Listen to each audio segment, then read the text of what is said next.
Every couple of weeks, I'll see a video in my recommended being like, gaming is boring now, and the thumbnail will show like 2012 versus 2024, and it'll have some stupid Wojak in the thumbnail. And just by the thumbnail alone, I can tell why they think gaming is boring now. Dude still plays Call of Duty in 2024. Now look, I'm not a hater. I think people are free to play and enjoy whatever game they want, but you can't be playing Call of Duty in 2024 and be like, yep, all games are as bad as this game. That's like listening to Taylor Swift, finding it boring, and then assuming all music is bad as a whole. Clearly they haven't listened to Mr. Sunfish by Jan Kagor. Now listen, if you enjoy playing Call of Duty or other AAA games, good for you. I'm not trying to attack you and say you can't enjoy that game. You can enjoy playing those games all you want. But generally the consensus that I'm hearing nowadays is that AAA games are either boring now or they are just made with profit in mind. I'm looking at used sports games that re-release the same game every year. AAA games nowadays are built like Mr. Beast videos. They aren't necessarily bad, but they're built to appeal to as many people as possible and also to make as much money as possible. Also, AAA games cost a lot of money to make,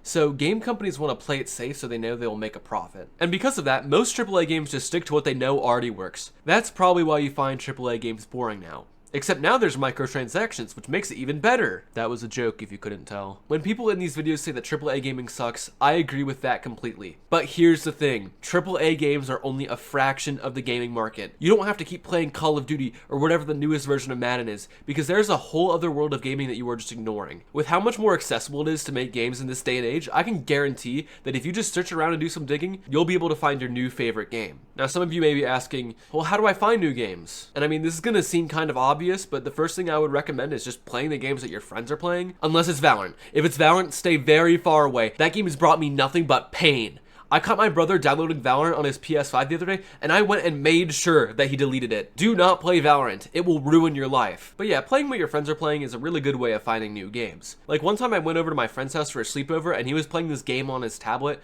and I was like, that looks stupid, let me try. I may have only gotten slightly addicted to it. Honestly, as long as your friends are playing it, it doesn't even need to be that good of a game.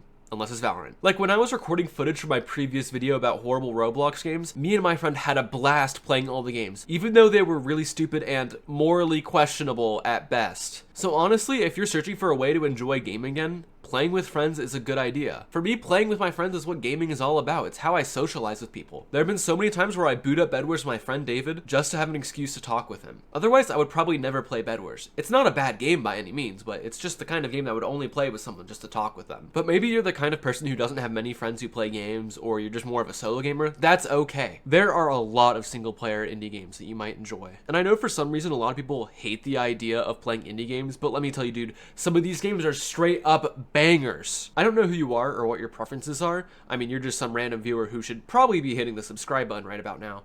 So I'm just going to list out games that I personally enjoy. If you like platformers, Celeste and Super Meat Boy are amazing. If you like more laid back games, you got Stardew Valley. If you like Minecraft but hate the third dimension, you got Terraria. I don't really know what type of game this is called, but this game is called The Binding of Isaac and it's pretty fun. If you're a fan of music, I recommend playing rhythm games. If the music you like is popular at all, I guarantee it's mapped in a rhythm game. Just try not to get carpal tunnel. Oh, but what if I don't have money to buy new games, you may ask? Bam! Emulators. You can literally play any game from the PS3 era or older, all for free. If you think new games suck, you can literally just play the old ones for free. Be careful what websites you download games from though. Oh, but my PC sucks. Bam! GeForce Now. You can literally stream the game to your device even if it sucks. Overall, I think videos like these have a very narrow view of gaming as a whole. The complaints made about AAA games are definitely valid, but I really hate how they make it sound like all modern games are crappy, rushed garbage, because they aren't. I mean, I literally just listed a bunch of games that are not like that. Anyways, that's all from me.